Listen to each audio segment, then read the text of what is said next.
Eep, eep, eep, eep. Good morning. It's 9:01. Sorry, I'm a minute late trying to get myself together this morning. It's early. Well, not really early, but it's morning. And I'm not a morning person. Never have been. But anywho, so today we are going to talk about the effects of yo-yo dieting. And the reason why I wanted to talk about it is because I learned an interesting tidbit of information. And after I learned it, it kind of made sense. So I was listening to I'm not exactly sure what we want to call it, but it's kind of like a bonus video from Stacy at the School of Applied Functional Medicine. And she was talking about weight loss and, sustaining it, and how, it's tied to gut health. It's tied to a whole bunch of other things. And she was talking about how in her practice, she typically doesn't take on people who just want to lose like 15 pounds. She'll give them the latest diet book and tell them, hey, here's what you do.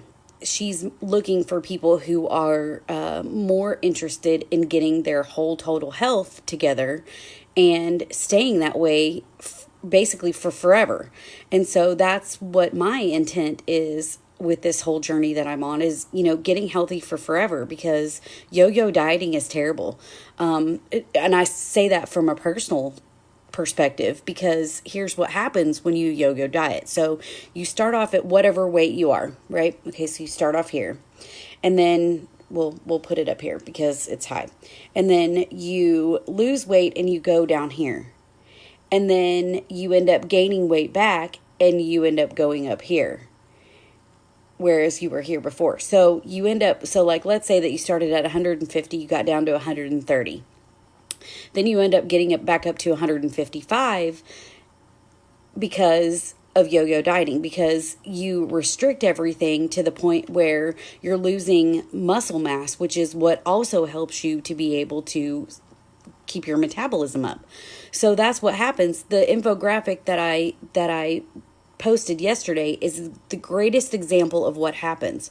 So, and then usually when people gain weight back, they actually may not be heavier than they were before. Like they might gain, let's say that they lost 15 pounds. They might gain that 15 pounds back, but instead of being in a size 10 pants where they were before they lost weight, they got down to a size 6, and now they're back up to a size 12.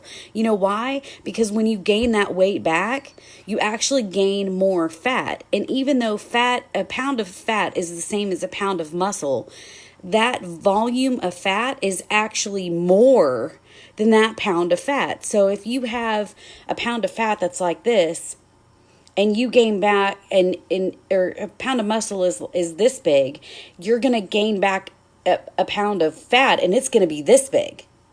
Now, that's not an accurate, that's not actual. Just saying, I'm just giving you visual examples of what happens, because fat takes up more volume in your body. So currently, I am feeling that way. I have gained some weight back, and I don't like it.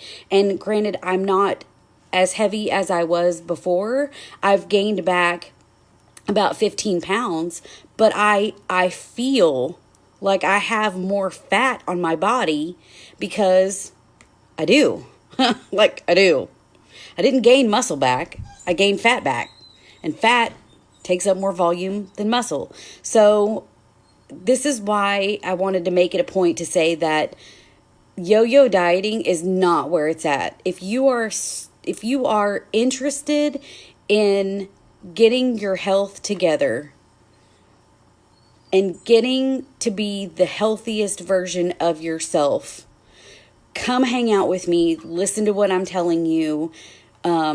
I try and go live at least, twice, but I'm going to be posting more helpful information for everybody while I'm going to school. And y'all, functional medicine is where it's at. Get to the root of the problem, put it in the kibosh, get rid of it, deal with it, and then go on about your life and be the happy. Now, I'm not going to say there's not going to be ups and downs, because there is, because we're all human. But I mean, put it all together and what do you got? Bippity boppity boo.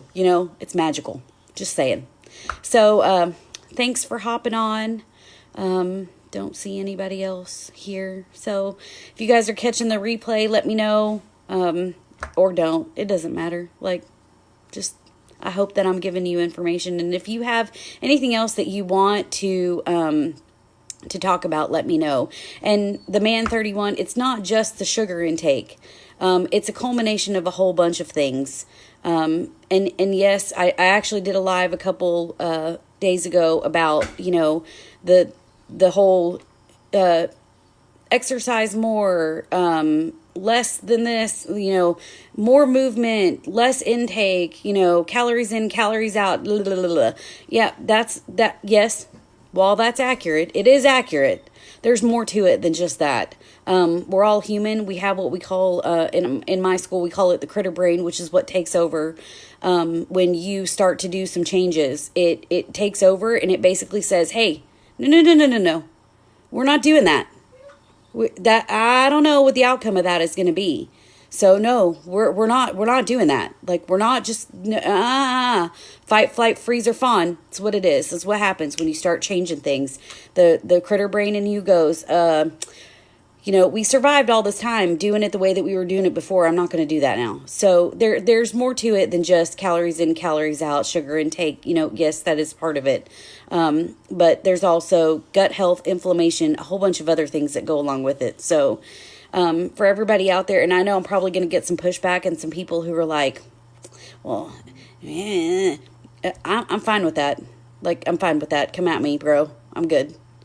I'm learning a lot, and I am the same as everybody else when it comes to like fighting with weight. I am, and I have been since I can remember. So if you guys are interested in hanging out with me, please do so.